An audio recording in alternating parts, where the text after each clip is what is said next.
Dr. Seuss. This one first? Okay. Another one a little bit.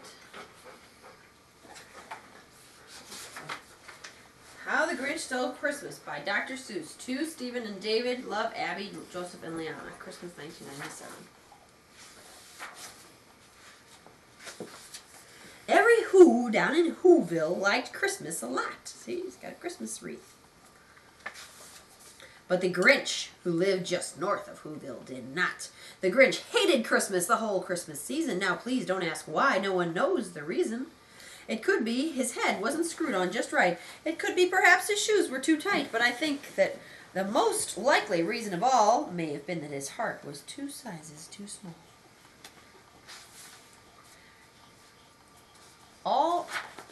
Here we go. But whatever the reason, his heart or his shoes, he stood there on Christmas Eve, hating the Whos, staring down from his cave with a sour, Grinchy frown at the warm-lighted windows below in their town. For he knew every Who down in Whoville beneath was busy hanging a mistletoe wreath. And they're hanging their stockings, he snarled with a sneer. Tomorrow is Christmas, it's practically here. And then he growled with his Grinch fingers nervously drumming, I must find some way to stop Christmas from coming. For tomorrow, he knew all the Who boys and girls and boys would wake early and bright and early. They'd rush for their toys. And then, oh, the noise, noise, noise, noise. That's one thing he hated. Noise, noise, noise, noise. Then the Who's, old, young, and old, would sit down to a feast. And they'd feast, and they'd feast, and they'd feast, feast, feast, feast. And they would feast on Who pudding and rare Who roast beast, which was something the Grinch couldn't stand in the least. And then they'd do something he liked least of all. Every Who down in Whoville, the tall and the small, would stand close together with Christmas bells ringing. They'd stand hand in hand, and the Whos would start singing. They'd sing, and they'd sing, and they'd sing, sing, sing, sing. And the more the Grinch thought of the Who Christmas sing, the more the Grinch thought, I must stop this whole thing. Why, for 53 years I put up with it now. I must stop this Christmas from coming. But how? And then he got an idea, an awful idea. The Grinch got a wonderful, awful idea. I know just what to do, the Grinch laughed in his throat, and he made a quick Santa Claus hat and a coat. And he chuckled and clucked, what a great Grinchy trick, with this coat and this hat, I'll look just like St. Nick. All I need is a reindeer. The Grinch looked around, but since reindeer are scarce, there was none to be found. Did that stop the old Grinch? No, the Grinch simply said, if I can't find a reindeer, I'll make one instead. So he called his dog, Max, and he took some red thread and he tied a big horn on the top of his head. There's his dog, Max, with a big horn on the top of his head. He's pretending to be Santa Claus. Then he loaded some bags and some empty old sacks on a ramshackle sleigh, and he hitched up old Max, and the Grinch said, "Get up!" And the sleigh started down to the homes where the Whos lay a snooze in their town. All their windows were dark, quiet snow filled the air. All the Whos were all dreaming sweet dreams without care when he came to the first little house on the square. "This is stop number 1, said the old Grinchy Claus hissed, and he climbed through the roof, to the roof, empty bags in his fist. Then he slid down the chimney, a rather tight pinch. But if Santa could do it, then so could a Grinch. He got stuck only once for a moment or two. Then he stuck his head out of the fireplace flue, where the little Who's stockings all hung in a row. Those stockings, he grinned, are the first things to go. Then he slithered and slunk with a smile most unpleasant round the whole room, and he took every present.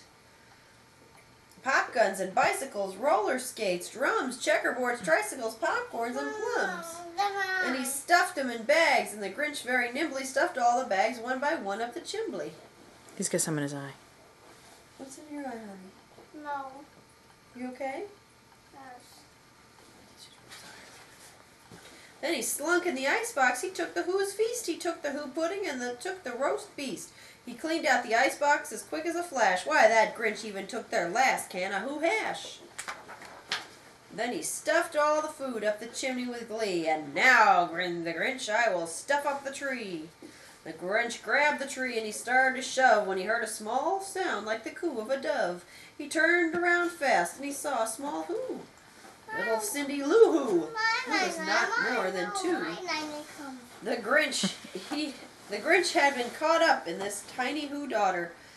The Grinch had been caught by this tiny Who daughter who got out of bed for a cold cup of water. She stared at the Grinch and said, "Santa Claus, why? Why are you taking our Christmas tree? Why?" But you know, that old Grinch was so smart and so slick he thought up a lie, and he thought it up quick. "Why, my sweet little tot," said the fake Santa Claus, lied. "There's a light on this tree that won't light on one side, so I'm taking it home to my workshop, my dear, to fix it up there. Then I'll bring it back here." And his fib fooled the poor child. He patted her head, and he got her drink and sent her to bed. And then, when Cindy Lou Who went to bed with her cup, he went up the chimney and stuffed the tree up. The last thing he took was the log for their fire, and then he went up the chimney himself, the old liar. On their walls he left nothing but hooks and some wire, and one speck of food that he left in the house was a crumb that was too small even for a mouse.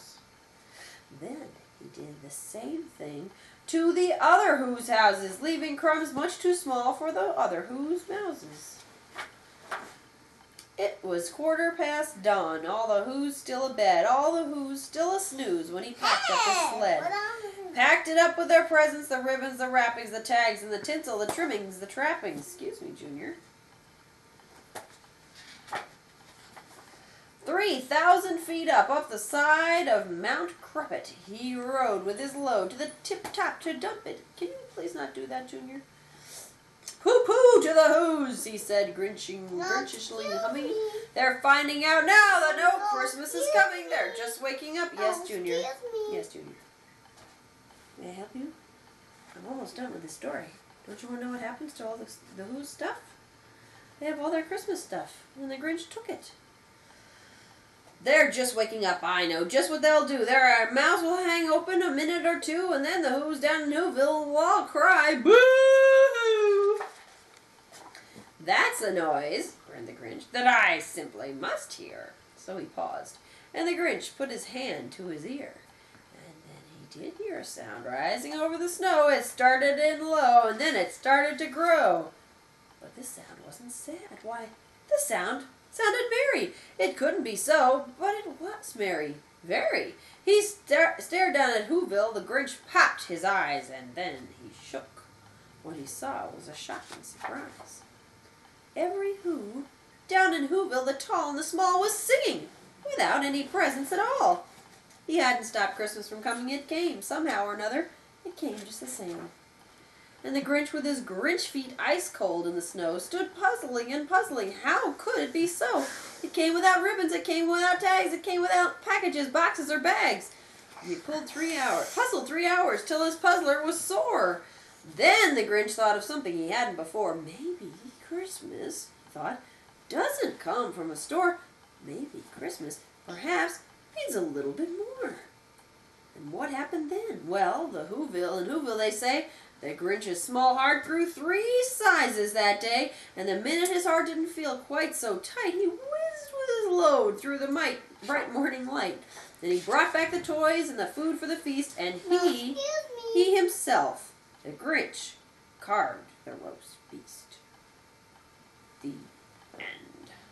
Like Simon in his boxes. You like Simon now? Did you like this new book from Abby? By Dr. Seuss? Did you like this one? Yes. Good. Okay, we'll read